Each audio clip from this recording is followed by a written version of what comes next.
So we are here again today interviewing one of our resident artists, one of my favorite artists, Marlan Yoder. He's local to Woodstock, Georgia, very experienced. We also have the privilege of having Bailey behind the camera once again, so using her skill set to help us out along our journey of how art speaks to people and planting seeds. That's kind of our whole mission here.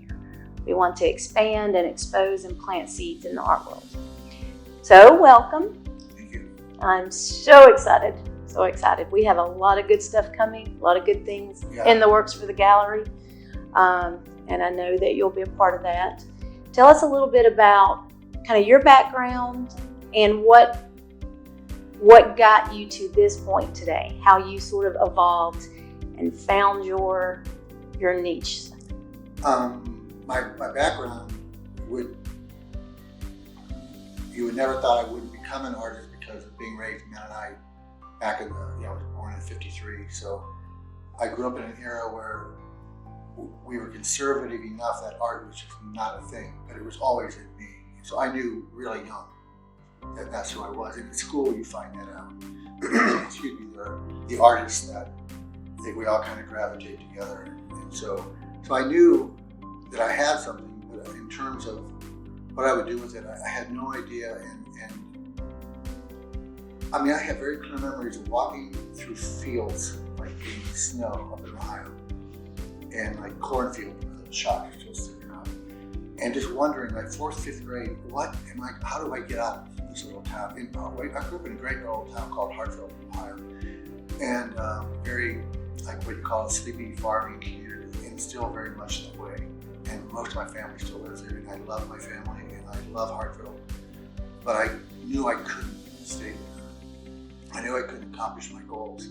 And so I just kept thinking, how am I going to get out of here? And throughout my life, I would hear this, not audibly, but in my heart and my spirit,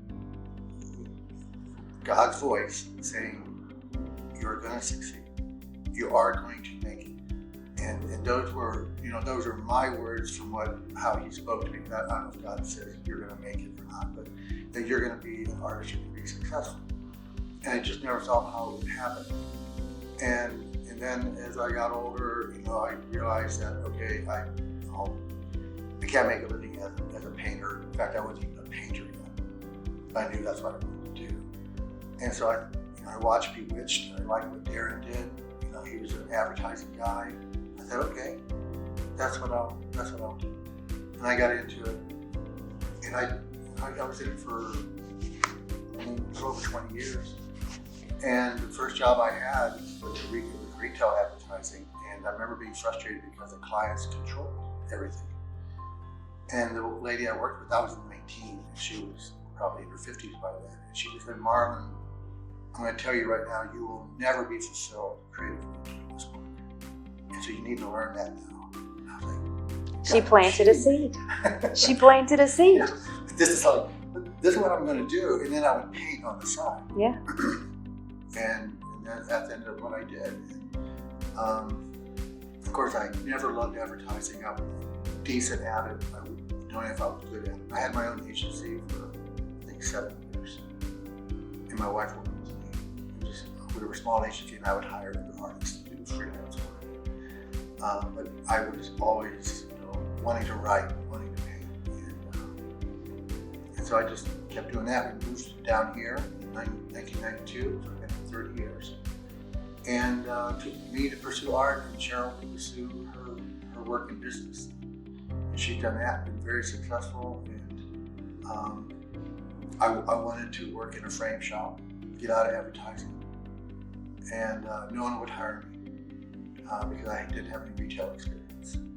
Like a frame shop would say, oh, you could be a manager because of your background with managing people and clients, but you don't know anything about retail, and you don't know anything about framing.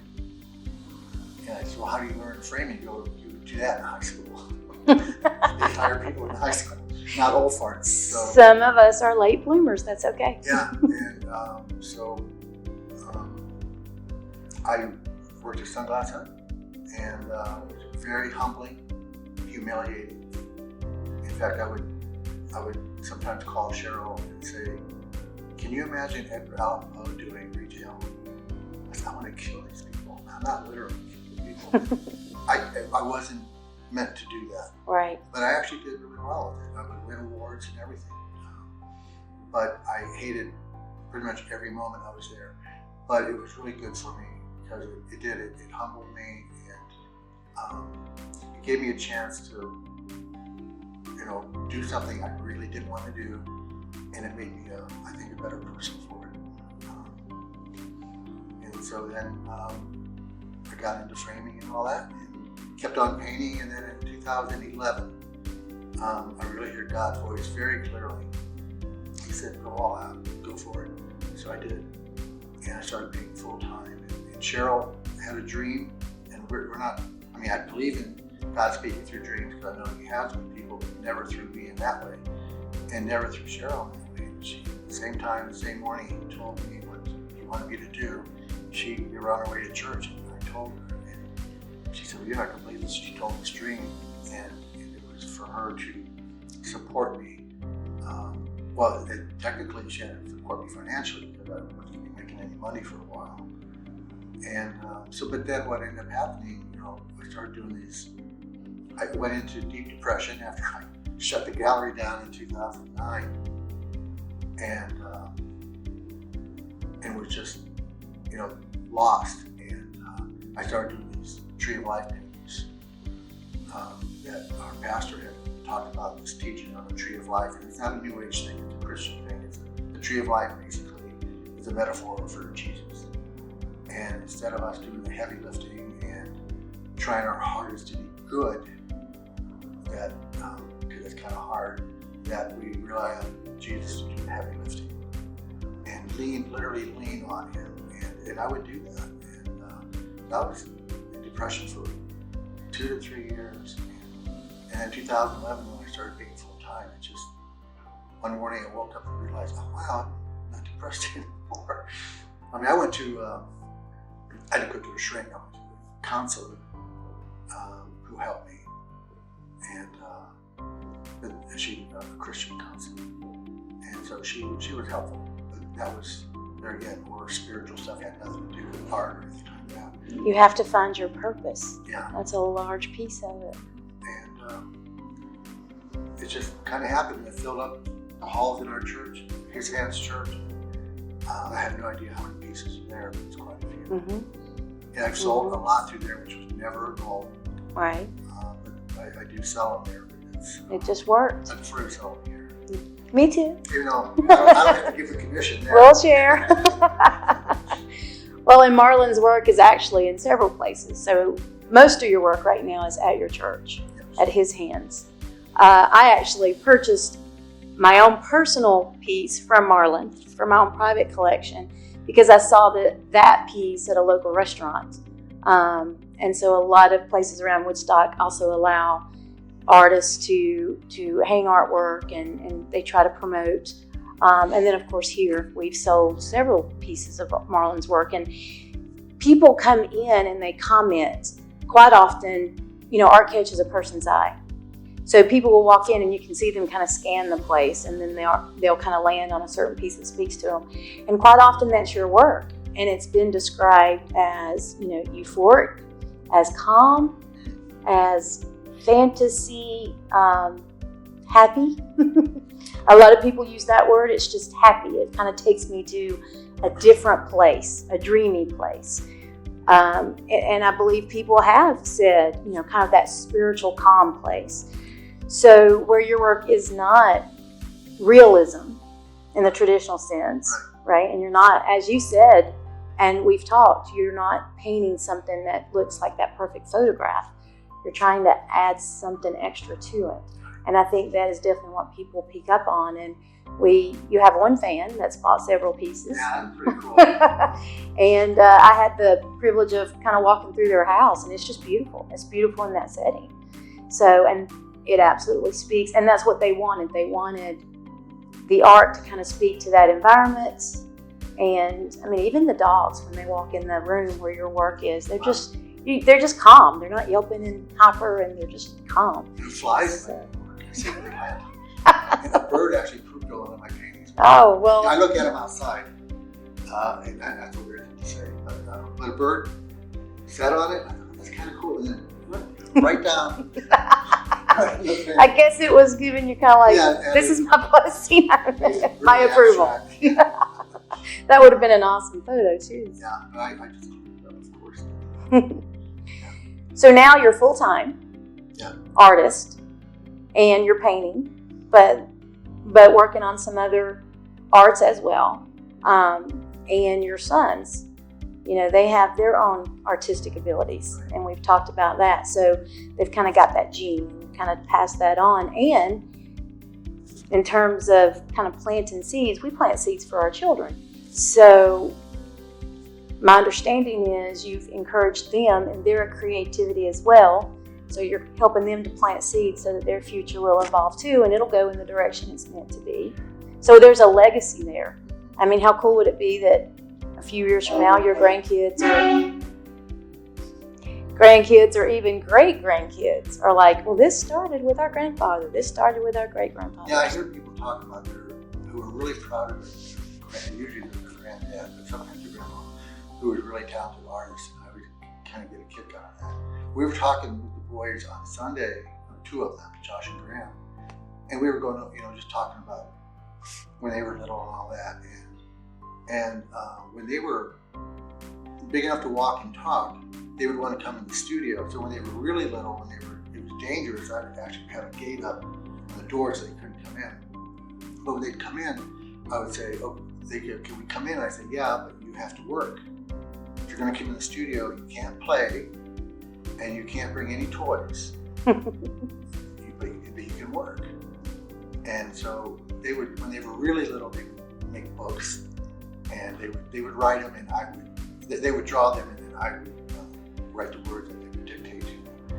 But they would just come in, and I would say, okay, and I picked up a word from a friend of mine who since passed away, Gary Miller, a great artist, and he would use the word project. He would say, "I'm going to work on another project."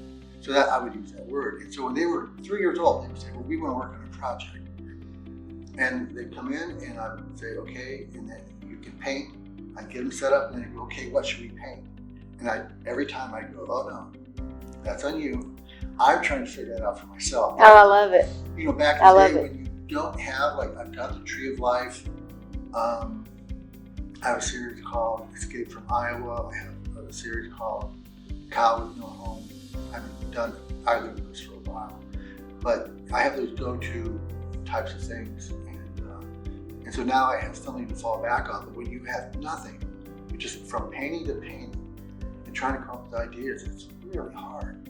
But they would do that, and then they both painted, when they got into high school and everything. But they're more musically inclined. And then my son Max is a videographer, and he's a writer. He's actually written a screenplay. He hasn't finished it totally, but it's an incredible story. He talked it out with me. It's a great story. I'm really excited for him. And my son Josh is also, he's written a what do you call them? They're not a screenplay. Mm-hmm. Yeah, screenplay. And Graham is a prop artist. Josh and Graham were musicians that traveled the country. Liquid Jungle was the first name, and then they called themselves Jungle. They were a big band in Atlanta, but they played New York, California, and all states in between. And then Jackson, our youngest, is creative. He doesn't do that for a living. But he's very creative, actually rather brilliant. So I think he can do about anything. Mm-hmm. So what can we look forward to? What is coming in the near future for you and your art? What can we look forward to? Obviously more paintings, and that's always a good thing. Yeah, it's a good question, because now I'm free. I just did some projects for my church, and it usually takes 6 weeks of all my time to do. It's a thing called Canvas, where we raise money for a needy family, and we do that every year. And so that always takes time. And before that, I'm not sure what I was doing. Other projects, and then now I'm free to paint whatever I want, which is kind of intimidating. It'll come. Yeah. It'll come. And then writing. I love to write. And working on a new book. So we'll see. Definitely looking forward to every bit of it. So one of the things that we are also doing, and you may have heard because the cat's been let out of the bag, we are, and I had these ideas going in my mind for months. I think you know me well enough to know that this is always going. Not, I mean, that's very symbolic too, but you know, always going, always going. And then things just kind of fell into place when we went to New York here 2-3 weeks ago. And I got lots of confirmation about my own ideas and things just fell into place. So we are launching through our gallery, we're going to start doing an annual awards ceremony to honor our artists. Now, it will be our artists, but it will also be artists outside of our gallery. And we're also going to include the written arts and the performing arts, which is music and so on and so forth. So we would love to honor you at our first ceremony. That's September 9th. And we would love for you to be one of our first resident artists that we can honor that night, if you can make it. Yes. Give me chills right here. That's pretty cool. We would love to do that. And I'll get you some more information. And hopefully it'll grow. You know, I expect we'll be kind of a small group our first year. And Bailey's going to do all the videoing and photography for us. It's going to be very well done. I'll definitely promote it to my friends. Good. Absolutely. So, do you have any questions or anything else you'd like to add as we wrap up? Anything, if you had one quote or one idea that you want the world to know, and keep in mind, we're planting seeds. So 10 years from now, people will still be viewing this video. I'm just saying that in faith. So what do you want the world to know about you and your art? Now, you caught me on that one. As encouragement to other artists, don't get hung up on making a living from your art. In the beginning, anyway. Be willing to do whatever job you do. I don't care if you're working computers, if you're a teacher, if you drive a truck. I worked most of my life doing other things. Most of it was in a creative field, but an unsatisfying creative field. And I just knew that this is what I was supposed to do. And I also did a lot of praying about it. And you know what I do? I do have a quote, and it is this. I think it's the right word, quote, but it is basically, number one, God. Number two, Cheryl, and my boys. Then my art. And then everything else. And that's how I've tried to live my life since I was 33. And I can't say I've always done it. And I certainly haven't always put Cheryl or God first and second. And though I tried, I failed. We are all human. But that is pretty much that's when I realized I need to stop playing around and live the artist life. And I thought the only way to live the artist life is to take it on all the way and go through God and say, okay, this is what I want to do. I believe you're calling me to do this, and I need your blessing and your help. And He's guided me the whole way through. And I would even go so far as to say He is my muse. Mm-hmm. I love to say my wife is my muse. She's definitely an encourager, and she gives me ideas, and she's got my back. Mm-hmm. Oh, I love your wife. I absolutely love Cheryl. She's a blessing every time she comes in. Yeah, she's pretty cool. But I rely on God, and I know so many artists who are Christians who really never talk about that. And I don't know if it's because they think it's going to turn people off. I could care less if it turns people off. If somebody's going to go, well, you're a Christian artist. I'm not a Christian artist. I'm an artist who's a Christian. Mm-hmm. And there's a big difference. Mm-hmm. I do a tree of life, but they're not religious. They're from the heart, and they speak of God, and peace and joy, and hope. Mm-hmm. And so that's really what my goals are with my art, is to encourage people in that way, hopeful, joyful, peaceful. Beautifully said. Well, we are thankful, very thankful to have you as a part of our family and a part of our growth, and definitely a lot more good to come. Maybe we'll have another chance to do this down the road, and we'll just see how the story evolves. I appreciate it.